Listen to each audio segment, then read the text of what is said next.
All right, so today we're going to talk about the ZiiGaat Lush. I don't know if I'm saying this correctly, but basically this is another new meta or new meta adjacent IEM that's been released.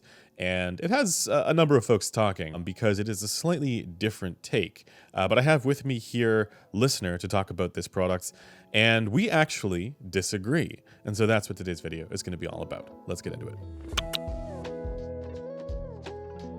All right, so let's launch right into the video here, guys. Listener, what is your take on the ZiiGaat Lush? I don't know. How do you actually say the brand name for this? I keep saying it wrong. Oh, dude, don't ask me. I have no idea. My take on the IEM is as follows. It takes a more reserved approach to bass and treble compared to a lot of the new meta sets that we've seen come out recently. And for that reason, I actually find there's a lot to like about this IEM. It's still not perfect and still compromises in a few spots that I think make it not quite perfect, but I do enjoy listening to it. And I think you kind of have a different take on it. Yeah. So, and that's the thing, right? Like you sent me basically the measurements of this one and said, hey, maybe this is one worth checking out. And so that's why I was very keen and interested to try this, because for me, I think this is where we do agree. The interesting thing about this trend that we see with the new presentation for low mids and ear gain is a good trend. It's just that it hasn't been done well enough yet, or it hasn't been done correctly for bass and treble. And that's where something like this is potentially interesting and exciting. But in my opinion, when I got this in and actually listened to it, this is like everything bad about new meta without any of the upsides. So what do I mean by that? It has all of the downsides of that kind of slower, softer kind of low frequency presentation, at least my unit does. And it also lacks any sort of sense of clarity. Generally, it's kind of a more duller kind of presentation overall. And then the timbre, that's supposed to be one of the main benefits of this kind of sound profile. The timbre is totally incoherent for the treble. When I listen to anything that has like hi-hats or cymbals or percussive instruments, that's where things get totally screwed up for me. There's this sort of splashy character to the whole thing, you know, in the lower treble, that it tends to sort of dominate where the timbral focus should be for those tones. And then there's this kind of shimmery character above that just, it makes it so that this whole thing just sounds so unnatural for those tones. So to me, this is just like all of the things that we love about new meta gone wrong, and all the things we don't like about new meta present in the IEM. Speaking of new meta, if you're unfamiliar with that term and what it means, we're going to be discussing that over on the forum at forum.headphones.com. So swing by if you want to see some of us talk about what that means and what we like about it and what we don't. Yeah, and feel free to ask questions there. We'll be chiming in and helping folks out to get a little bit more familiar with what's going on with this new trend in IEMs. Yes, feel free to roast us for our bad opinions in person. Specifically listener. Yeah, feel free to roast us for our bad opinions on the forum. Speaking of headphones.com, headphones.com is also a great place to buy headphones. There's all kinds of things that are available there for you to purchase. And if you buy something there, that directly supports what we do here on this channel. So if you find anything interesting that we've done here, consider headphones.com for your next audio purchase. It really helps us out. So what's the positive take from you here on this? I actually feel like the bass to mid-range balance here is quite a bit better than most of the other new meta sets that I've heard. So the kind of lowered bass gain versus the maybe fuller approach to mid-range has the effect of, one, not making bass itself sound overly dominated by its kind of round, droney fundamentals, and makes it a little bit more snappy, a little bit kind of more textured in its like harmonics between 300 to 1000 hertz maybe. And the benefit of that is that the kind of overwhelming spatial contrast that I kind of get with the meta sets, where the bass sounds very separated from, say, guitars,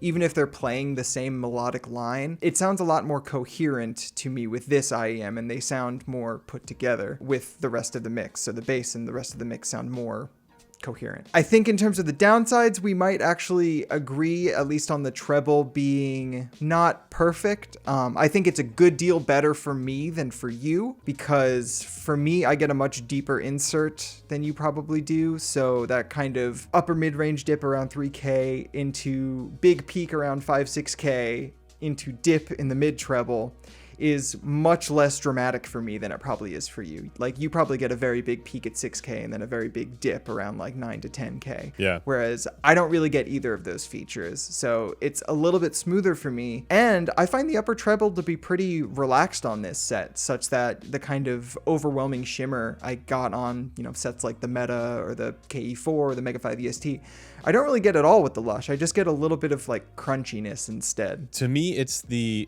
treble. It's sort of like a sloppiness to the treble, or like indistinct, imprecise treble character that comes through with percussive hits.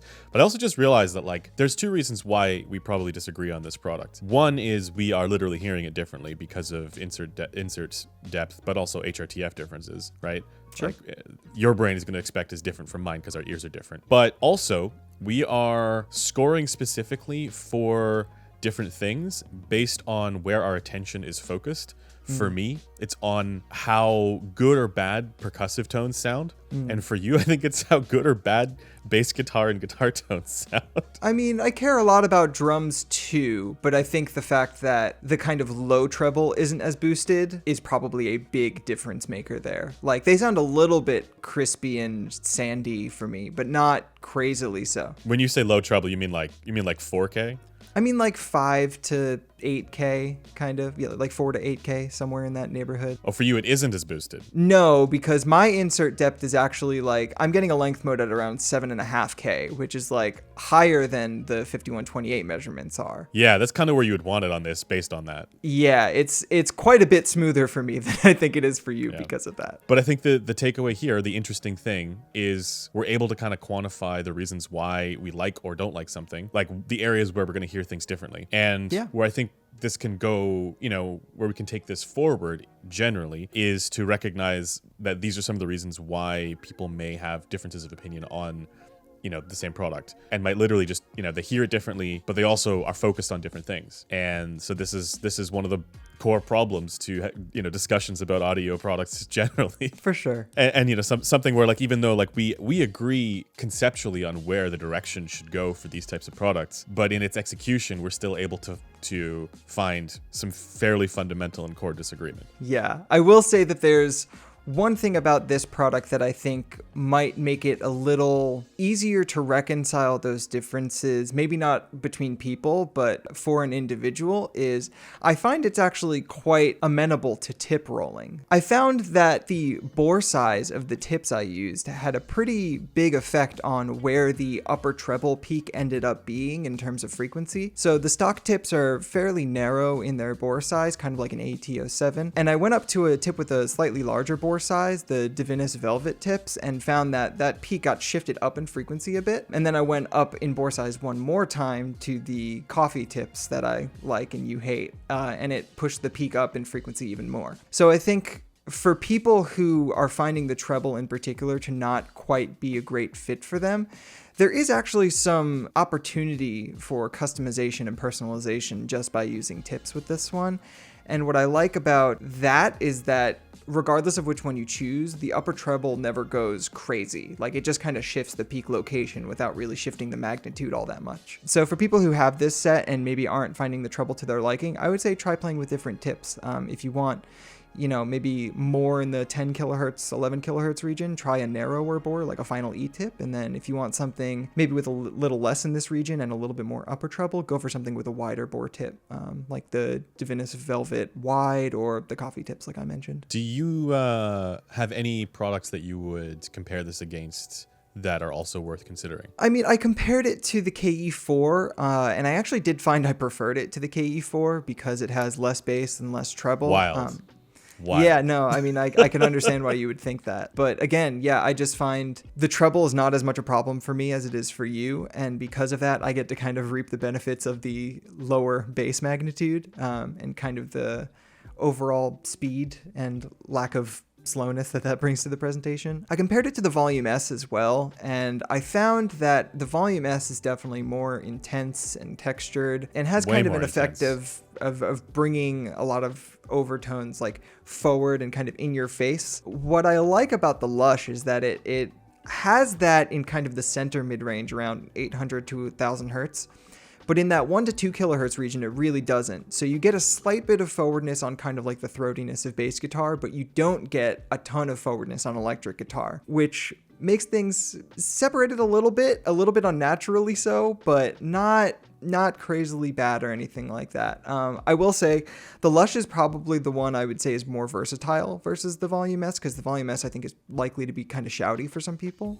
And also the mid-range on the Lush is better. I would say the mid-range on the Lush is definitely more, versatile and kind of easier to that listen I will agree to. with. But I think overall it's kind of tough to choose between the two because they both have things that I like a lot about them, and I find the Volume S is just a little bit more interesting sounding. It's definitely a lot more on the subjectively good sounding for, it's sort of like dynamic intensity, that sort of sense of impact that it has. You were saying how like you like the bass profile on this better than many of the other new meta sets like the KE4. The Volume S is just straightforwardly better in that regard as well. And this is one area where, like, to me at least, this does have a more appropriate style of bass contour on the Lush here. Its lack of ear gain kind of messes that up for me a bit. It still sort of causes this to drown out the clarity, or like it causes, I don't know if I would say like a full blunting kind of sound, but a duller kind of presentation overall that I don't like.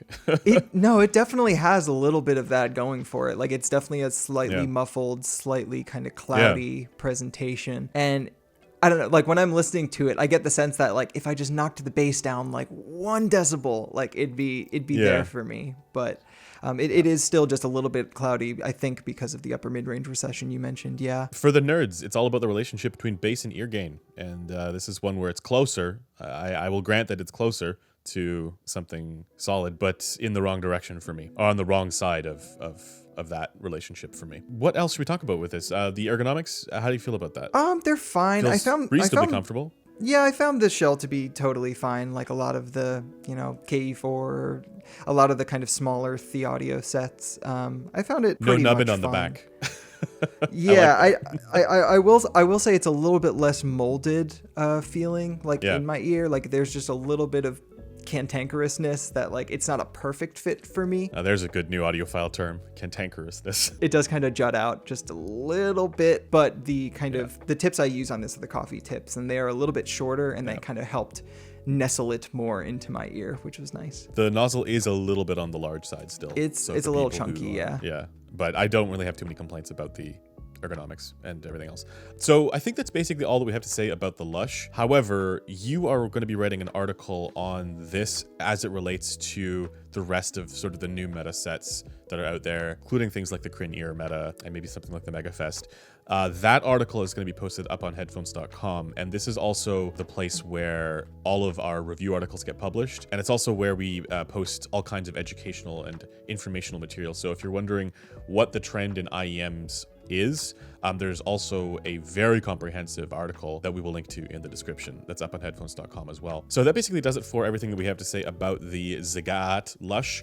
I think that the next frontier for these companies who are targeting this style of tuning is to maintain that more natural, kind of like anatomically correct level of ear gain without the unhinged levels of bass and treble. I want to see something like that come out, and so far we have yet to be served with that. This is another in that line, but I don't think it's quite the winner that maybe they were hoping it would be, or maybe some folks think it is. I know you think it's maybe a bit more of a winner than I do.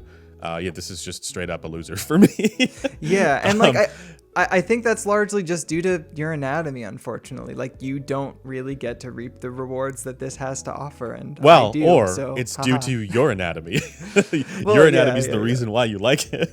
That's basically like sound quality in a nutshell, man. It's anatomy and preference. Yeah, man. This is we're dealing with confounding variables, as we always will. But yeah. That basically does it for this video. As always, guys, if you want to find the measurements of this product and many others, that will be linked in the description. You'll find that on the forum at forum.headphones.com, along with all kinds of other excellent discussion there from other folks in the community. And you can join us on our Discord, also linked below. And until next time, we'll see you guys later. Bye for now.